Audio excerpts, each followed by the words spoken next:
తెలంగాణ గవర్నర్గా నియామకమైన జిష్ణుదేవ్ వర్మ ఇవాళ పదవి ప్రమాణ స్వీకారం చేయనున్నారు. రాజ్భవన్లో సాయంత్రం 5:03 ఆయన గవర్నర్గా పదవి బాధ్యతలు చేపట్టనున్నట్లు రాజ్భవన్ పేర్కొంది. 2 రోజుల కిందట కేంద్ర ప్రభుత్వం 9 రాష్ట్రాలకు కొత్త గవర్నర్లను నియమించింది. జిష్ణుదేవ్ వర్మ 2018 నుంచి 2023 వరకు త్రిపుర రాష్ట్ర డిప్యూటీ సీఎంగా పనిచేశారు.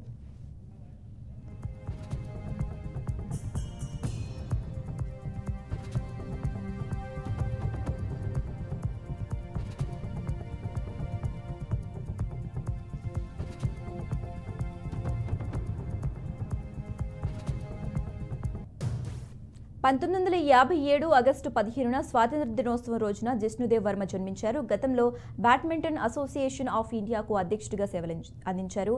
ఈయన త్రిపుర రాజ కుటుంబానికి చెందినవారు కాగా రామ జన్మభూమి ఉద్యమ సమయంలో పార్టీ క్లిష్ట పరిస్థితుల్లో ఉన్న సమయంలో పార్టీలో 1990లో చేరారు.